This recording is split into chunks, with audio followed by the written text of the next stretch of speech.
Hey guys, so it's been a while since we've had a tier list update for all of the exotic weapons. The last one I did was back in January, and a bunch of you have been asking for an update, so let's do an update. This tier list is a ranking of every exotic weapon qualified by some categories: how good the weapon is itself, how good it is compared to other weapons, and the situations surrounding the weapon in general with regards to endgame PvE and the current PvP meta. We'll start with primary weapons, and I'm just going to go over every single weapon. If there's no update on its grades or anything like that, or its position on the list, I'll keep it pretty brief. Starting with auto rifles, we have Necrochasm, Monte Carlo, Hard Light, and Suros Regime. Now, Monte Carlo and Hard Light, the not-so-deadly duo, are basically where they were before, except even worse now. Monte Carlo used to be a B and B to B plus in PvE and PvP respectively, and Hard Light in about the same position, B and B. With the auto rifle nerf that happened in patch 1.1.1 back in late February, these weapons are now some of the worst weapons in the game. Monte Carlo is still slightly better than Hard Light because Hard Light's recoil pattern is just awful. They both pretty much fall into a C rank or C plus rank, and maybe even slightly below that. I don't think this should come as a surprise to anyone though.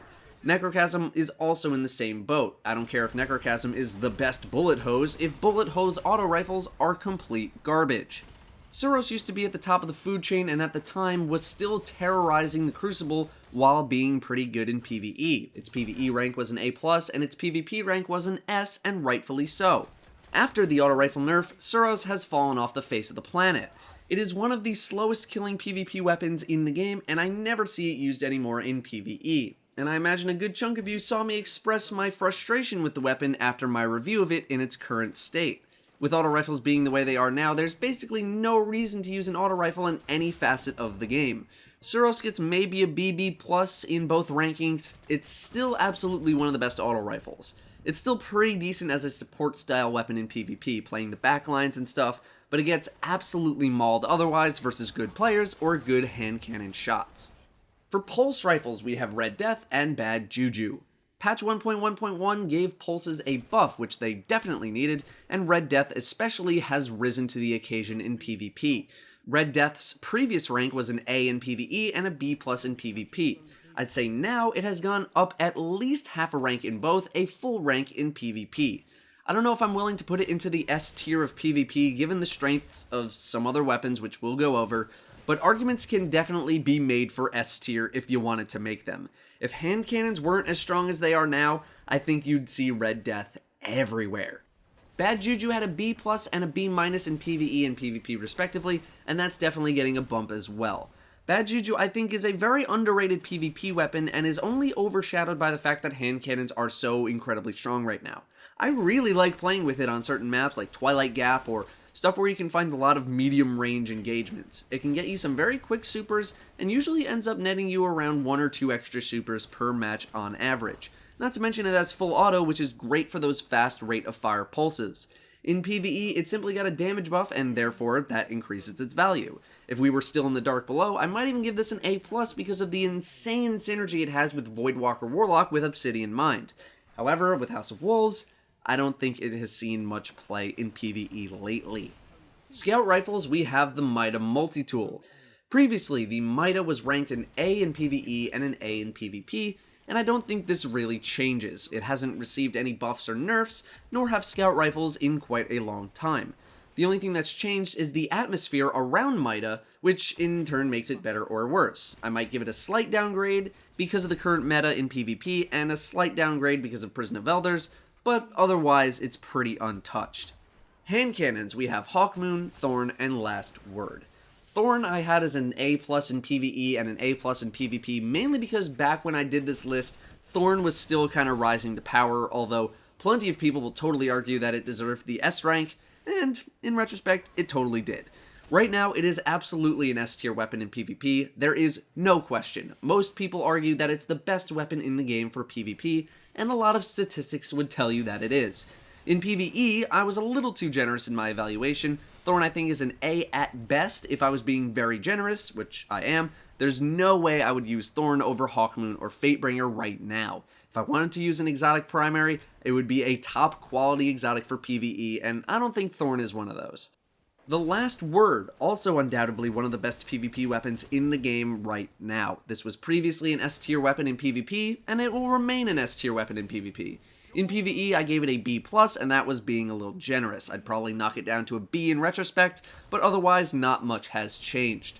Hawkmoon was ranked S tier in both PvE and PvP because of its damage. It is one of the few exotic primaries that is actually worth using over an elemental primary in certain situations. It has very, very high damage. In PvP, it's not as consistent as Thorn and Last Word, but it can still be just as lethal with its Luck in the Chamber procs. Otherwise, this weapon remains unchanged. Moving to special weapons, starting with the shotgun, we have Invective, Universal Remote, 4th Horseman, and new to the game is Lord of Wolves. Now in patch 1.1.1, shotguns got a massive PvE buff, doubling their damage, and with Prison of Elders being the way that it is, and shotguns being so much more rewarding, usage skyrocketed. I said that Invective would be the way of the future for Prison of Elders, and I was kinda right in that, I think. Invective was previously a B in PvE and an A in PvP.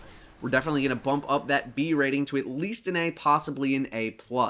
I think the weapon's downfall is its very poor sustained damage. Normally you're whipping this thing out because you want to insta-kill something, and shotguns are very good at that. But if you don't kill that thing in those few shots, the reload is very, very slow. In PvP, I think it stays the same. Maybe you could argue it gets a bump because of the situation with special ammo right now. The ammo regen makes it so you basically always have ammo. Universal Remote was basically a piece of garbage when I reviewed it, and while it's not a total piece of garbage anymore thanks to the shotgun buff, it's still not really that great of a weapon. Yeah, the range enables you to get some pretty far kills, but you gotta be super on point with those headshots, otherwise it's all for naught. Previous ranks were B and B. I think giving it a B for PvE was a little generous at the time, but I don't really see these rankings move anywhere. I might hear arguments for B+ in PvP because of the current special ammo situation if you really want to use shotguns, but otherwise, this beast is still a junker for most. 4th Horseman was a B- in both categories. This thing was pretty bad when it first came out. Its stats got messed up in a patch. No one really knew what was going on with this thing. Now it is in a much better place. PvE, I'll definitely bump this up to an A at least. Although PvP not as big of a bump, maybe to B+, I would hear arguments for A. PvE, it's great for spraying down something dead immediately, but this thing burns through ammo super fast. That, and it doesn't have the best range in the world, but it can be buffed with hand-loaded. If you do that though, your reloads are atrociously slow. In PvP, you really want to maximize your ammo now, and while it's fun to spray the crap out of somebody, it's not an efficient use of your ammo at all, which is why I'm in the B+ area for this weapon. Lord of Wolves is a new weapon, so we'll add it to the list now. In PvP, I'm giving it a B+, and in PvE, I'm giving it an A+. In PvP, it's still going to lose to stuff like Fellwinter's simply because it doesn't do its damage all at once. But it definitely can surprise some people from range despite its apparent horrible range stat, so it gains a couple of points there. In PvE, its ability to spray something down isn't as good as something like Invective or 4th Horseman, but it makes up for it with sustained damage and very good and very high sustained damage at that. It also comes with a ton of ammo and the ability to fan the shots to take out multiple low-tier enemies at once, or you can just line them up fusion rifle style. I really like this thing. It is fun, and it's pretty good as well. Moving to fusion rifles, we have the Vex Mythoclast, Pocket Infinity, Plan C, and the Queen Breaker's Bow. Mythoclast at the time was a powerhouse, getting an S tier in both PvE and PvP, and I don't think that really changes too much. If you wanted to argue that it could maybe be dropped down to an A+ in both categories though, I would definitely hear those arguments, especially in the PvE department. Pocket Infinity got a B+ in both PvE and PvP, and I think I overvalued it. It's a big gimmick weapon, has had nerfs, and is generally not used at all. Fusion rifles are not in a great spot right now either. One reason Pocket Infinity is kinda not good is because its damage decreases over time if you're using it in full auto, whereas shotguns don't do that. You just usually end up spraying everywhere inaccurately. I'll drop it to a C+ for PvE and a B for PvP because while it's not frequently used, it can still spray the hell out of someone, although very inefficiently. Plan C is still the pinnacle of fusion rifles in my opinion, it's just that fusion rifles aren't exactly in right now. PvE I gave it an A+, and PvP I gave it an S. I'll probably bring both of those down just a half step just because of the situation fusion rifles are in right now. Not that Plan C itself got worse, because as a fusion rifle, it's still fantastic. I don't think Plan C is on the level of something like the exotic hand cannons right now in PvP though. Queenbreaker's bow is new to the game, so let's give it a ranking. In PvE, this thing is not very good. It is unfortunately held back by its massive ammo capacity, as giving a weapon like this more power to make it comparable to other weapons like it makes it too easy to just use all of the time instead of just in special situations. Its damage is really not that good, and I don't see it as anything more than a screwing around weapon. I'll give it a B, and I'm probably being generous. Actually, no, C+. In PvP, I've been calling it the best weapon for when no one is looking at you. It is, once again, a very fun weapon to use in PvP, but typically not something you're going to be using for any sort of serious play. You have to try so much harder to do what other weapons already do with the Queenbreaker's bow. I'll give it a B because it's not like it's god-awful, and it's pretty good as a support weapon for finishing off targets or making them run, but you're probably going to lose to exotic hand cannons and against actual snipers without really good timing or pre-charging. Snipers, we have No Land Beyond, Patience in Time, and Icebreaker. No Land Beyond stays where it is, it's gotten no buffs, no nerfs, and is not used beyond screwing around. Icebreaker was given an S tier in PvE and a B in PvP. I don't think this changes too much. Maybe a slight downgrade in PvE because Prison of Elders is more shotgun friendly than it is sniper friendly, and it gets a slight upgrade maybe in PvP because of the special ammo situation. I know I've been seeing it with some frequency in Trials of Osiris. Its ability as a sniper has remained intact, but the situation around it changes its ranking. Patience in Time is in the same boat, previously an A+ in PvE and an A in PvP. I don't think this changes too much here either. It's still a very good sniper in its own right, just the situation surrounding them in PvE, well, at least in Prison of Elders, has made them slightly less favorable. Dreg's Promise is the only exotic sidearm, then again, there's only 2 in the game.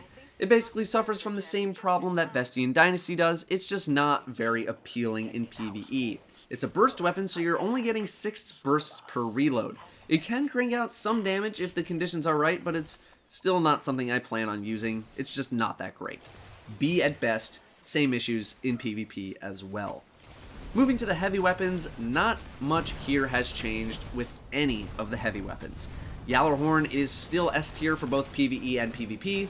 G-Horn is like S+ tier for PvE. We all know the strengths and the issues with G-Horn. Truth is still an A for PvE and an S for PvP, nothing changed there. Dragon's Breath hasn't gotten buffed at all, B+ in PvE and B in PvP. Yeah, not really much changed. Maybe drag it down to a C+ in PvP because legendary stuff can be reforged, and a bunch of vendor stuff already has grenades and horseshoes, which is way better than anything on Dragon's Breath. Heavy machine guns, not much changing here either. Super Good Advice is still not used for pretty much anything. Yes, I know that you can use it to break detainment shields for Quodron. That's not enough for me, and Quodron got nerfed anyways, so who cares. Thunderlord, I think I gave it maybe a little too much love. A+ in PvE, A in PvP. I might lower it in PvE just slightly, just based on a reevaluation of the weapon itself, but nothing really changed with the weapon at all. No buffs, no nerfs, no changes. And that is your updated exotic tier list for the House of Wolves. I think it's a pretty fair evaluation of everything. Thank you all very much for watching, and I'll see you next time.